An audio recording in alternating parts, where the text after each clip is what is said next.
தமிழ் சினிமாவுடைய உச்ச நட்சத்திரமா ஜொலிக்கக்கூடிய தளபதி விஜய் தன்னுடைய கடைசி படமான ஜனநாயகன் படத்துடைய இசை வெளியீட்டு விழாவில் பேசின வார்த்தைகள் இப்ப இணையத்துல தீயா பரவிட்டு வருது.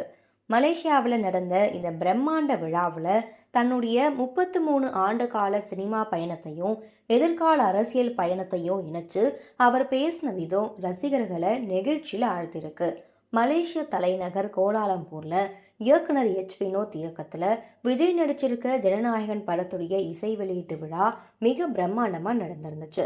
பல்லாயிரக்கணக்கான ரசிகர்கள் திரண்டிருந்த இந்த விழாவில் கலந்துட்டு பேசின விஜய் தன்னுடைய ரசிகர்களுடனான பந்தம் குறித்தும் தன்னுடைய எதிர்கால திட்டங்கள் குறித்தும் மனம் திறந்து பேசியிருக்காரு.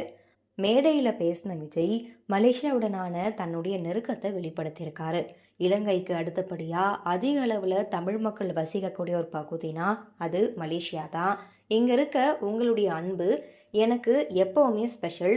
முருகன் கோயிலுக்கு காவடி எடுத்து போகும்போது மலாய் மக்களும் சரளமா தமிழ் பேசக்கூடிய சீன மக்களும் மலேசியாவில் தமிழ் கலாச்சாரம் எவ்வளவு ஆழமா மதிக்கப்படுது, பாதுகாக்கப்படுதுன்னு பரவலா பரப்பப்படுதுன்னோ காட்டுது.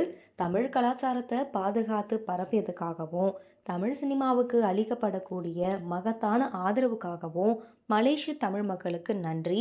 மலேசியா எப்பவுமே ஒரு முக்கியமான சந்தை மற்றும் படப்பிடிப்பு இடமா இருந்துட்டு வருது. பில்லா, குருவி போன்ற படங்கள் இங்க தான் எடுக்கப்பட்டுச்சு. நான் சினிமாவுக்கு வரும்போது ஒரு சின்ன மணல் வீடு கட்டினாலே போதும்னு தான் ஆசைப்பட்டேன். ஆனா என் ரசிகர்கள் எனக்காக ஒரு பெரிய கோட்டையையே கட்டி கொடுத்துட்டாங்க.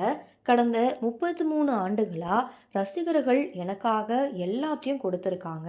என் வளர்ச்சியிலையும் வெற்றியிலையும் அவங்களுக்கு மிகப்பெரிய பங்கு இருக்கு. இந்த 33 வருடங்களா அவங்க எனக்கு கொடுத்த அன்பையும் ஆதரவையும் அடுத்த 33 வருஷங்களுக்கு நான் அவங்களுக்கு திருப்பி கொடுக்க போறேன். எனக்கு ஏதாவது ஒண்ணுனா ரசிகர்கள் தியேட்டர் வாசல்ல வந்து நிக்கிறாங்க. நாளைக்கு அவங்களுக்கு ஒண்ணுனா நான் அவங்க வீட்டு வாசல்ல போய் நிற்பேன். எனக்காக அவங்களுடைய நேரத்தையும் உழைப்பையும் எல்லாத்தையும் விட்டு கொடுத்த ரசிகர்களுக்காக நான் எனக்கு ரொம்ப பிடிச்ச சினிமாவை விட்டு கொடுக்குறேன். இது அவங்களுக்கு நான் செய்யக்கூடிய கைமாறு மட்டும் இல்லை, நான் தீர்க்க வேண்டிய நன்றி கடன். வெறும் நன்றின்னு வார்த்தைகளால் மட்டும் சொல்லிட்டு நான் கடந்து போக விரும்பலை. அந்த நன்றி கடனை செயல்ல தீர்த்துட்டு தான் போவேன். வாழ்க்கையில ஜெயிக்க நண்பர்கள் மட்டும் இருந்தா போதாது, ஒரு வலுவான எதிரி தேவை. அப்பதான் நம்மளை மேலும் வலுப்படுத்திக்க முடியும். சும்மா வரவங்க போறவங்களாம் நம்மளை எதிர்க்க முடியாது. ஒரு வலுவான எதிரியை எதிர்கொள்ளும் போது தான் நீங்களும் வலிமையானவரா மாறுவீங்க. விஜய் தனியா வருவாரா அணியா வருவாரான்னு ஒரு பேச்சு போயிட்டு இருக்கு. நம்ம எப்போ தனியா இருந்திருக்கோம்? கடந்த 33 வருஷமா நான் மக்களோட தானே இருக்கேன். மக்கள் தான் என்னுடைய அணி. அவங்களோட இருக்கிறது தானே எனக்கு மிகப்பெரிய கூட்டணின்னு விஜய் பேசியிருக்காரு.